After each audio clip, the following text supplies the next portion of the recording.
Disclaimer.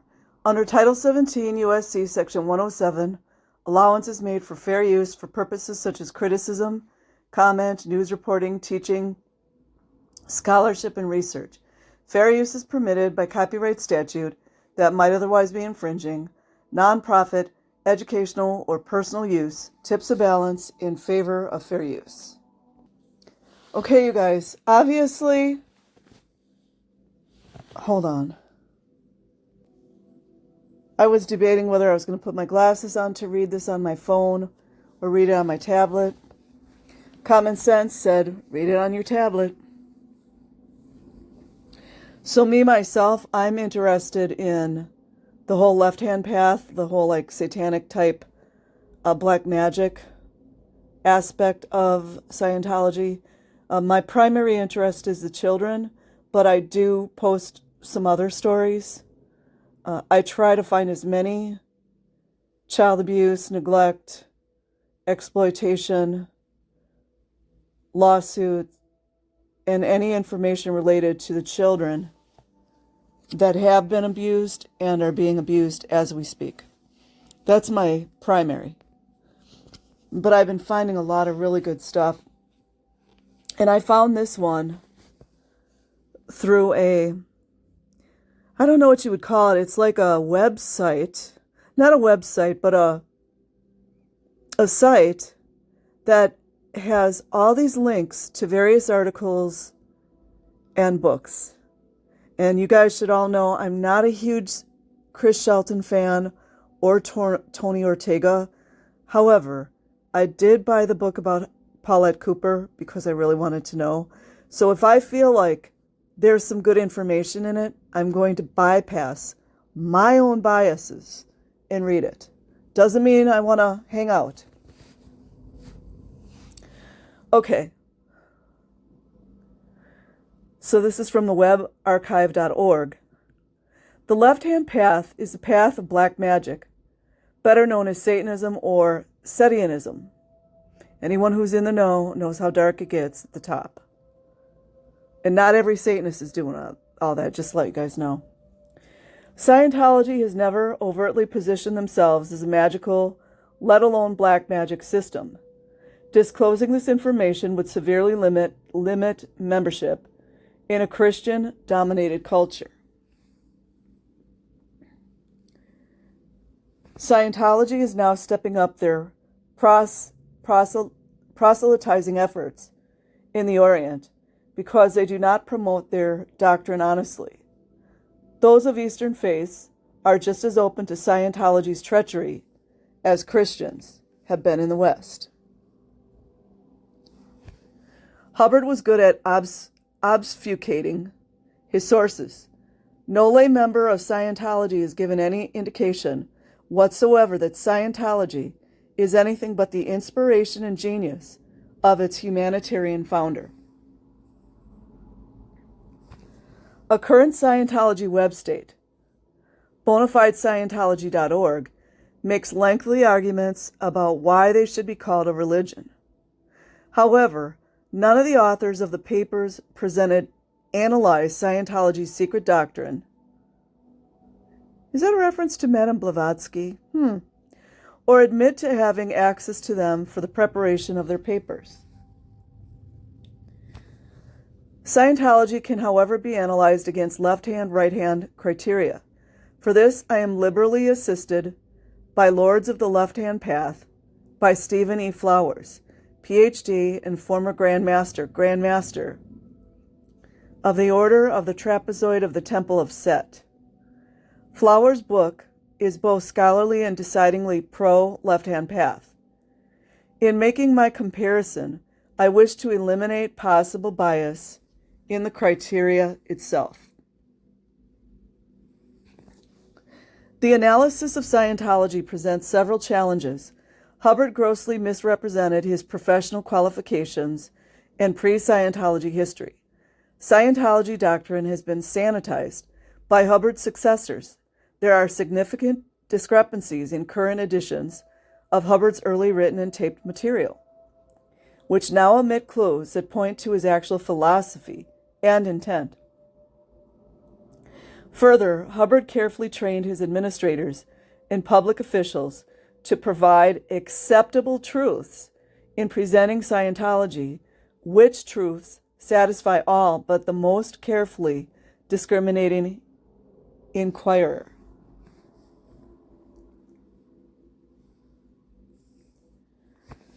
The very simplicity of the current analysis cuts to the chase on answering the fundamental question: how does the soul relate to or interact with the objective universe, or the universe as a whole?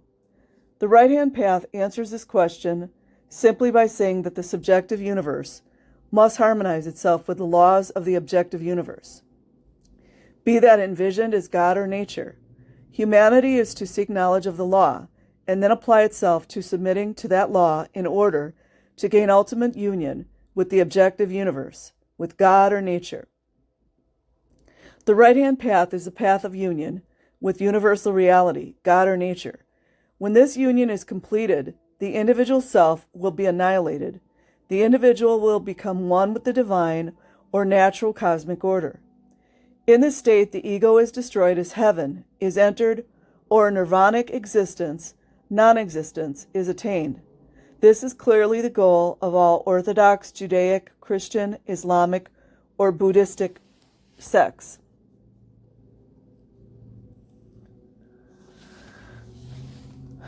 The left-hand path considers the position of humanity as it is.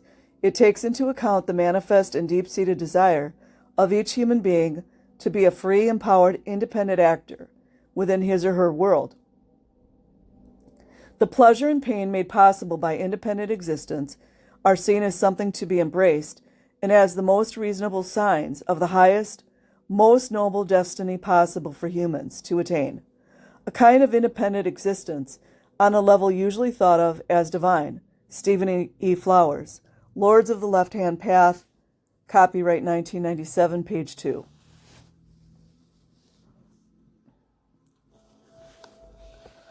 Deification of the self.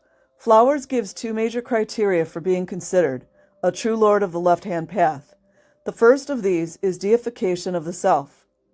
The first criterion will be seen to have four distinct elements. 1. Self-deification, attainment of an enlightened or awakened, independently existing intellect, and its relative immortality. 2. Individualism. The enlightened intellect is that of a given individual, not a collective body. 3. Initiation.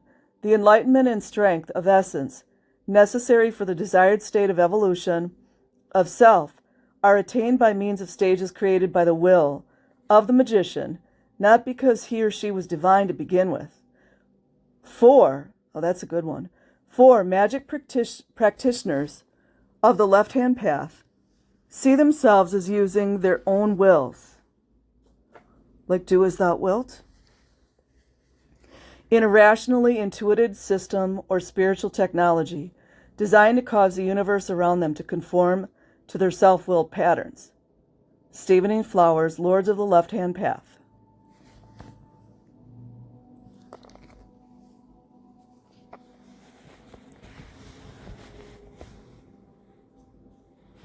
Self-deification, attainment of an enlightened or awakened, independently existing intellect, and its relative immortality. Scientology uses the term Thetan to describe the individual as an immortal being or God. Hubbard promised a state called operating Thetan, which is attainable only by going through a series of grades in Scientology's Bridge to Total Freedom. The Thetan supposedly entered the physical universe as an all-powerful entity, and over trillions of years degraded himself to the point where he now finds himself trapped in a human body, playing human games. Scientology corrects all that and rehabilitates the individual to his native God state. 2. Individualism. The enlightened intellect is that of a given individual, not a collective body. Scientology doctrine states specifically that man is not ultimately part of the all, or a unity. So that's the inversion. One of the control mechanisms which has been used on Thetans is that when they rise in potential, they are led to believe themselves one with the universe. This is distinctly untrue. Thetans are individuals. They do not, as they rise up the scale, merge with other individualities. They have the power of becoming anything they wish while still retaining their own individuality. They are first and foremost themselves. There is evidently no nirvana. It is the feeling that one will merge and lose his own individuality that restrains the Thetan from attempting to remedy his lot. His merging with the rest of the universe would be his becoming matter. This is the ultimate in cohesiveness and the ultimate in affinity, and is at the lowest point of the tone scale. One declines into a brotherhood with the universe. When he goes upscale, he becomes more and more an individual capable of creating and maintaining his own universe. In this wise, leading people to believe they had no individuality above that of Mest, the Mest universe cut out all competition. I forgot what Mest stands for. I can't think of it right now. And that is from L. Ron Hubbard's Scientology 8-8008, dated 1989, pages 47 and 48.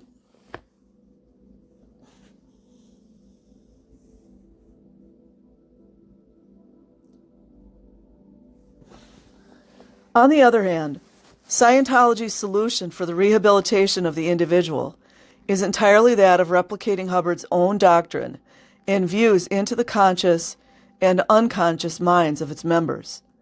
Scientology training and auditing replaces all previous thought, either interjecting new thoughts into people, replaces all previous thought patterns, religious ideas, and worldview. There is never any higher authority for Scientologists than Hubbard's own doctrine. Scientologists are given authority for being source of their own lives only to the degree that their thought patterns, life decisions, and activities match Hubbard's policies and align with Scientology's ethics codes.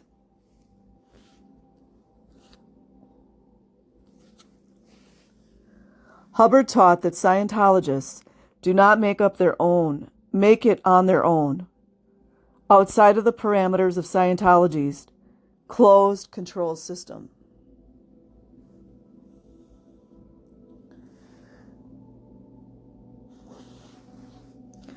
The trouble with OTs in the past has only been lack of cooperation and a commonly agreed upon objective. Without these OTs eventually fall prey again to smaller beings with bigger organization skill. OT is an unstable state only when OTs are not cooperating with OTs, but each going his own way in the strong but fatuous belief he can single-handedly survive. The proof is OTs have not survived as OTs. Whenever this super-individuation collided with the super-organization of weaker beings, the answer is to remain organized, with mutual assistance and integrity, and not lose touch with or responsibility for all levels of life forms and societies. This means that programs for such agreement must be offered. L. Ron Hubbard, handwritten HCOPL of 25 June AD 13, dated 1963.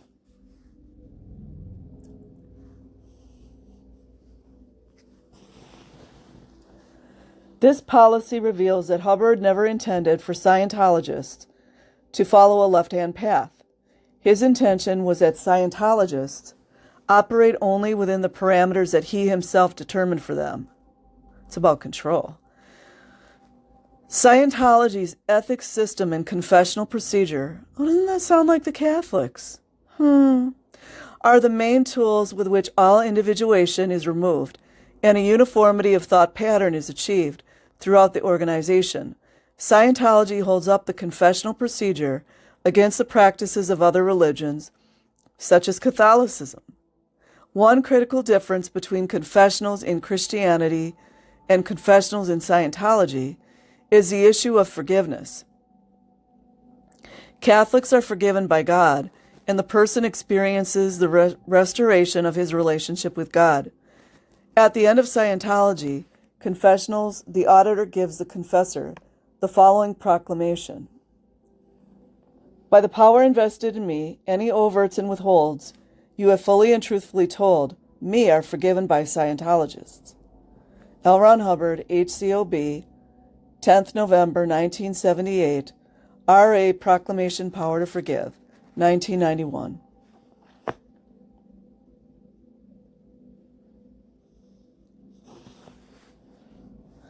Overts are transgressions or sins. Withholds are sins that have been withheld. Scientology confessionals restore the hive mentality that Hubbard intended for members of his organization. Do you guys think it's a coincidence that so many of these systems go back to hive mind? Something to think about. 3. Initiation, the enlightenment and strength of essence necessary for the desired state of evolution of self, are attained by means of stages created by the will of the magician, not because he or she was divine to begin with. Scientology does not match the initiation criterion in the literal sense. Hubbard taught that the Thetan, viewed separately from any physical consideration, is, without Scientology, on a devolutionary cycle, not an evolutionary one. Scientology reverses the dwindling spiral of existence. This, however, is not the fall, as viewed in the right-hand path. The Thetan is the ultimate source and creator of the physical universe. He simply did not understand his own creation. Scientology promotes their bridge to appear as though it is the equivalent of the right hand, grace, whereby man can recover his divinity.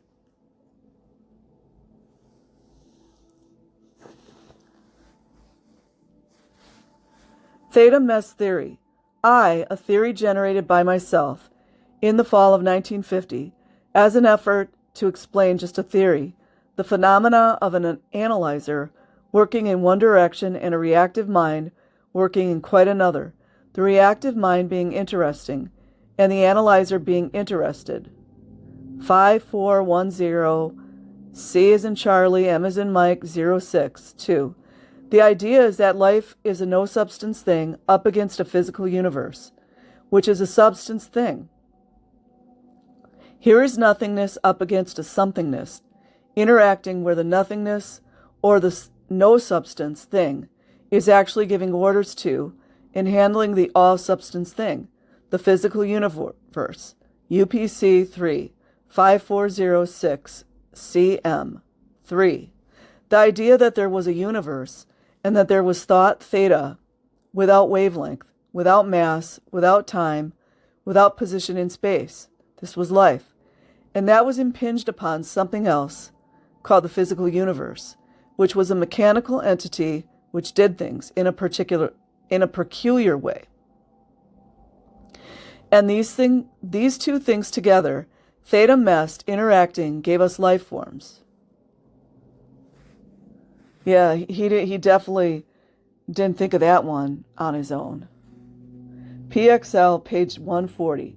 L. Ron Hubbard, Dianetics and Scientology Technical Dictionary, 1983.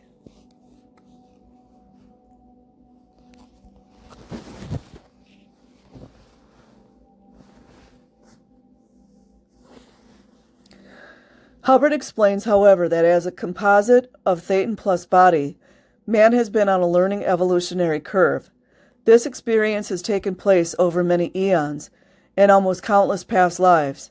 Mishaps have occurred in the process of learning to apply physical universe force.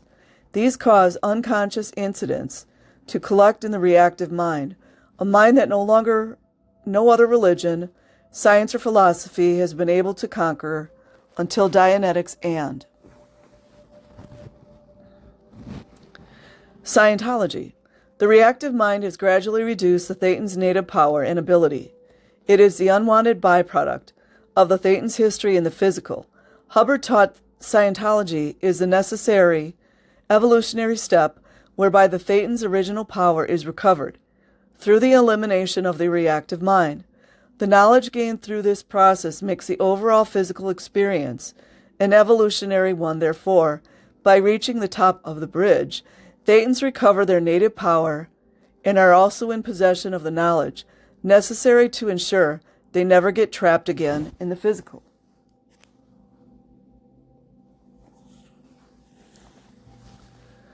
Scientologists go up Hubbard's bridge on their own steam. The estimated cost of the bridge through the level of OTA, Truth Revealed, is in a range that exceeds $200,000. This, however, is only a rough estimate.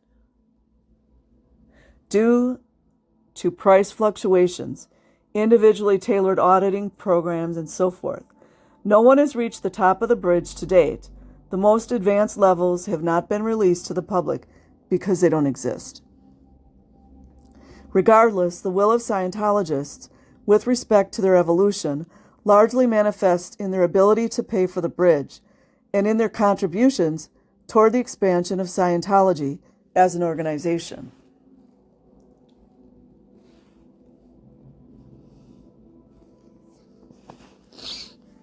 Hubbard taught that an individual has an overall dynamic urge to survive, which dynamic is broken down to 8 subdivisions called simply dynamics. These dynamics are urges to survive: 1, self; 2, sex and family; 3, groups; 4, mankind; 5, plant and animal life, all living things; 6, matter, energy, space, and time; 7, the spirit realm; and 8, God or infinity.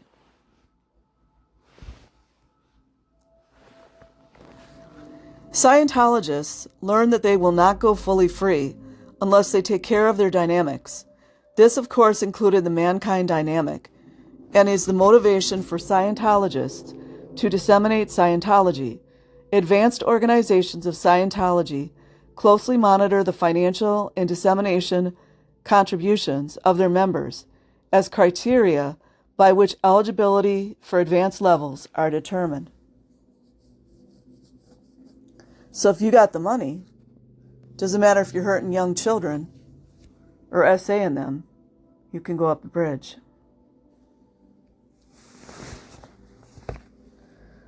Number 4, magic. Practitioners of the left-hand path see themselves as using their own wills in a rationally intuited system of spiritual technology designed to cause the universe around them to conform to their self-willed patterns.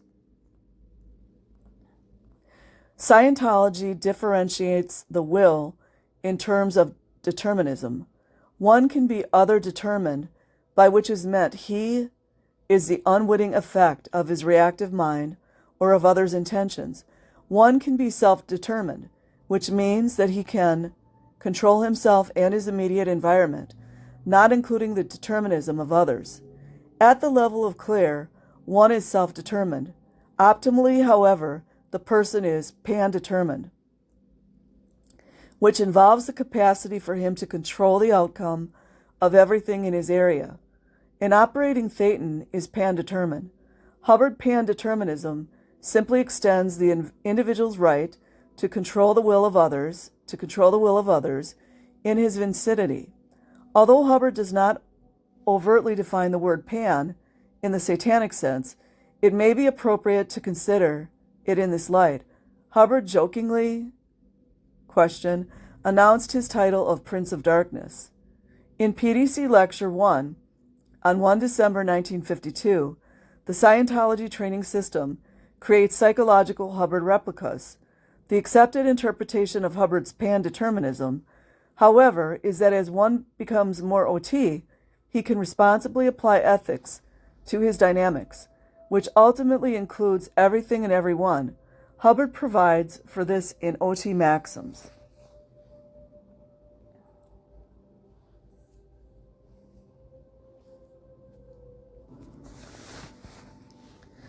The power defined as light-year kilotons per microsecond of a thetan is measured by nothing else than the distance, defined as spherical spatial length around him in his environment that he can control. L. Ron Hubbard, HCOB, 10th August 1982, OT Maxims.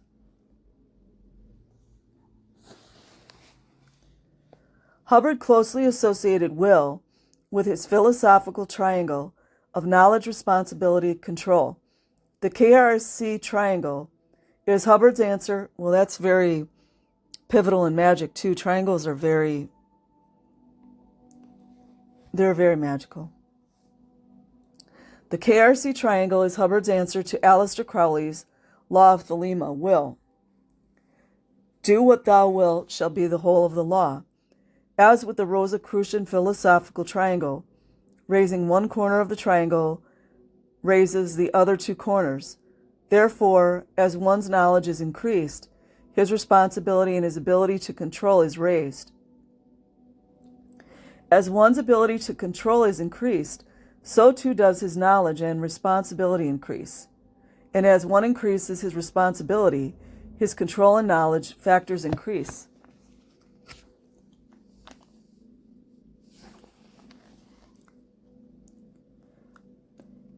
Antinomianism. The second of the two main criteria given by Flowers is determining whether the path is a left-hand path or antinomianism. The American Heritage Dictionary defines antinomianism as follows. 1. Theology, the doctrine or belief that the gospel frees Christians from required obedience to any law, whether scriptural, civil, or moral, and that salvation is attained solely through faith in the gift of divine grace. 2. The belief that moral laws are relative in meaning and application as opposed to fixed or universal. The American Heritage Dictionary of the English Language, 4th edition, copyright 2001.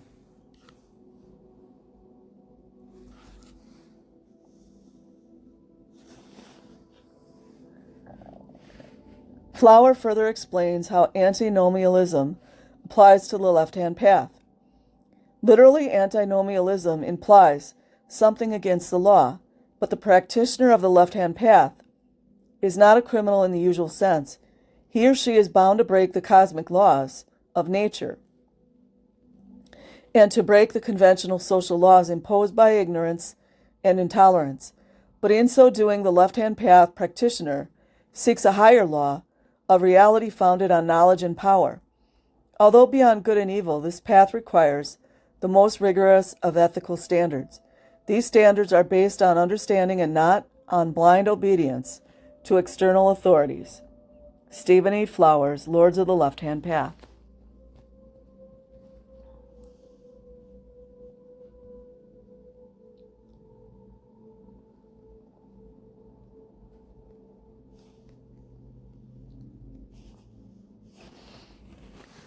Hubbard plainly considered his ethics and justice system to be superior to the laws of the land. He admonished his members to literally apply Scientology ethics and justice in society. The turbulence of the society around us is fantastic. There is no just civil law left, really. It is a lawless and disorderly condition in the society about us which makes it hard for us to work. Shortly, we will be even more powerful. That power must not be lawless, or we will have anarchy and dismay, enough to stop our growth. L. Ron Hubbard, HCOPL, 27th March 1965. The Justice of Scientology, Its Use and Purpose, Being a Scientologist.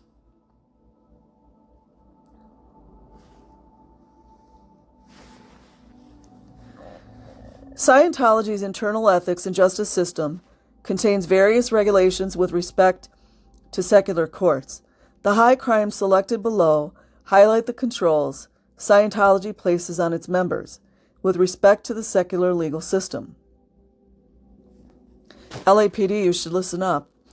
Testifying or giving data against Scientology, falsely or in generalities or without personal knowledge of the matters to which one testifies. Acts calculated to misuse, invalidate, or alter is legally or in any other way the trademarks and service marks of Dianetics and Scientology. knowingly giving testimony which is false, a generality or not based on personal knowledge, to imperil a Scientologist. Public disavowal of Scientology or Scientologists in good standing with Scientology organizations. Public statements against Scientology or Scientologists, but not to committees of evidence, duly convened. Committee of Evidence, Scientology's fact-finding committee, a justice measure. Proposing, advising, or voting for legislation or ordinances, rules, or laws directed toward the suppression of Scientology. Testifying hostilely before state or public inquiries into Scientology to suppress it. Reporting or threatening to report Scientology or Scientologists to civil authorities in an effort to suppress Scientology or Scientologists from practicing and receiving Scientology.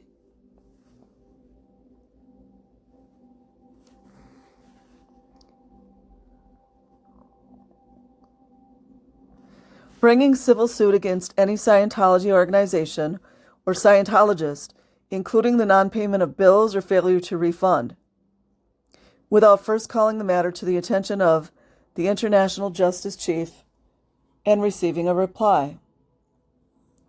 I'd love to know the names of the people on that board. Failure to handle or disavow and disconnect from a person demonstratively guilty of suppressive acts. Delivering up the person of a Scientologist without justifiable defense or lawful protest to the demands of a civil or criminal law. L. Ron Hubbard, Introduction to Scientology Ethics, 1998, L. Ron Hubbard Library.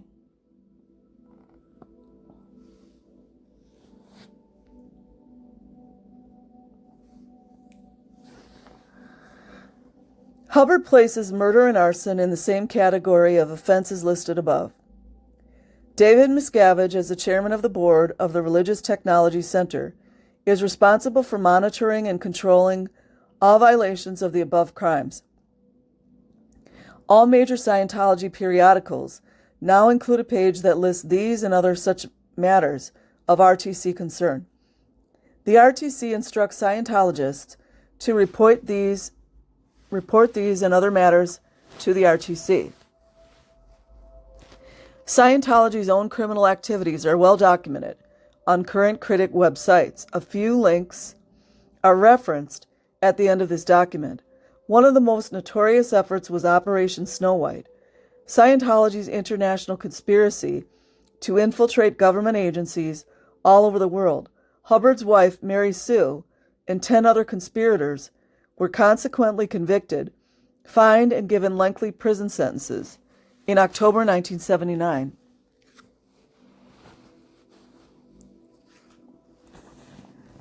The IRS was among the government agencies infiltrated during Snow White. Less than a decade after the conspiracy trial, the IRS granted Scientology tax-exempt status. Links between that tax exemption and Snow White have been established and can be read at the site referenced. Scientology now promotes in their member magazines that the IRS will help them go up the bridge. Source 132, copyright 2000 CSFSO.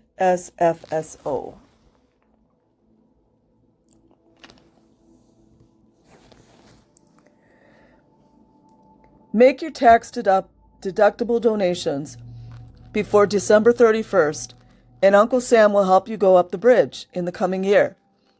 Instead of paying taxes on all your income, you can take deductions for most of your Scientology, auditing, and training service donations, up to half of your adjusted gross income, because they qualify as charitable contributions under U.S. tax laws.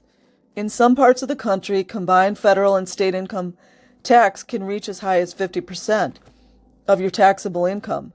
At that rate, for every dollar you donate to your bridge, you may reduce your income tax accordingly. And so donating to your church can result in considerable tax savings. Note, Consult your tax advisor to determine your exact tax benefits. Source Issue 132, 2000 CSF SO.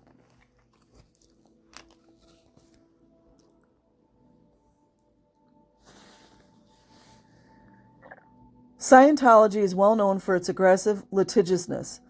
Their lawsuits are largely directed against their critics. This activity specifically accords with Hubbard's policy against critics.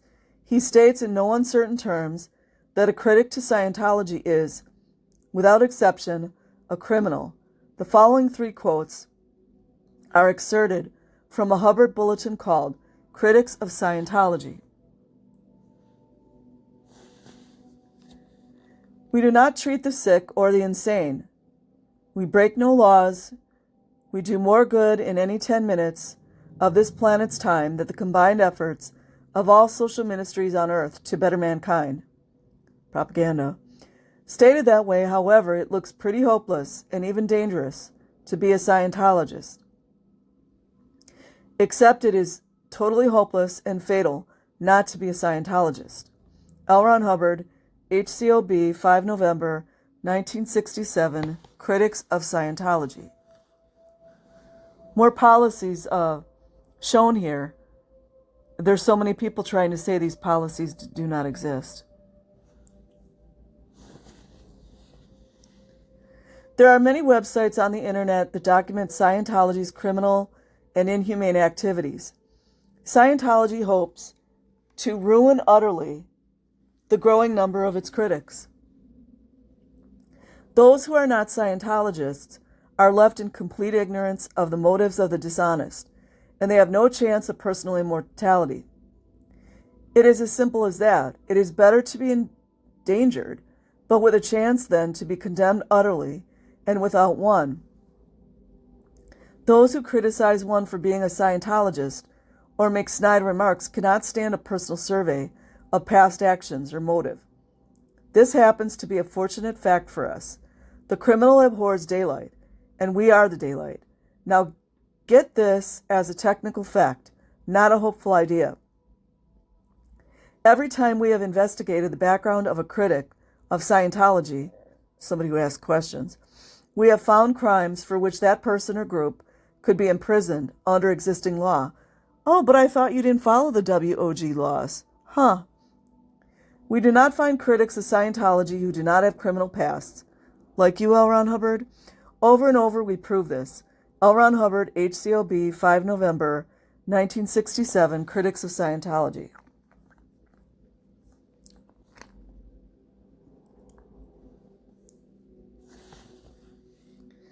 The above rhetoric is a good summary of how Scientology justifies its stance against critics. Scientologists believe that mankind's hope for betterment is the sole domain of Scientology. This conviction powers Scientologists' aggressive ongoing efforts against its critics. We are not a law enforcement agency, but we will become interested in the crimes of people who seek to stop us. Oh, we should ask Surinder about that. If you oppose Scientology, we promptly look up and will find and expose your crimes. If you leave us alone, we will leave you alone. Really.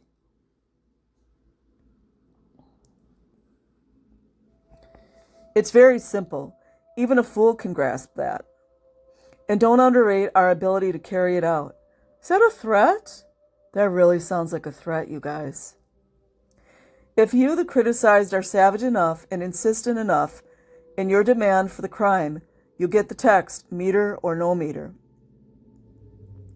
Never discuss Scientology with the critic. Just discuss his or her crimes. Well, L. Ron Hubbard would know all about crimes, wouldn't he? Known and unknown, and act completely confident that those crimes exist, because they do. L. Ron Hubbard, HCOB, 5 November, 1967, Critics of Scientology. Also, by the way, Hubbard's talking about crimes that they deem crimes in Scientology. He's not talking about, outside, criminal crimes. Remember, he said it was totally fine for a grown-ass man to kiss a 7-year-old little girl. And she should not be uncomfortable with that. Scientology's ad hoc law enforcement effort seeks to expose the crimes of its critics at http://www.bigotwatch.net. Anonymous operatives from Scientology's Office of Special Affairs post to alt.religion.scientology and refer to this site in some of their postings.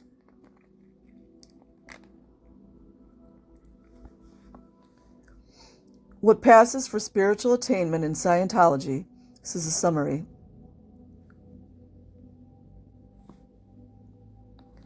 is simply the replacement of the Scientologist's natural critical faculties and sense of morality with a replica of Hubbard's own psychological condition. That reminds me of how they invert that parents should be infants and infants should be parents. For its members, Scientology does not qualify as a valid left-hand path. Their members are lied to about the true sources of Scientology doctrine and about the qualifications and true background of its founder. Scientology uses psychological mind control that has as a crucially important feature the delusion that its members are there of their own free will. They are not. A left-hand path designation can only be assigned to those members in Scientology who are fully cognizant of Hubbard's sources and true intent. Scientology's upper management is cognizant of the exact left-hand path that Hubbard left for them. It cannot be other than this. It is only these small few that can legitimately claim to be following a left-handed path, or left-hand path. God help them. And then they have cited where they got their information. And some good links in there as well. So I will put the link in the description box. Like and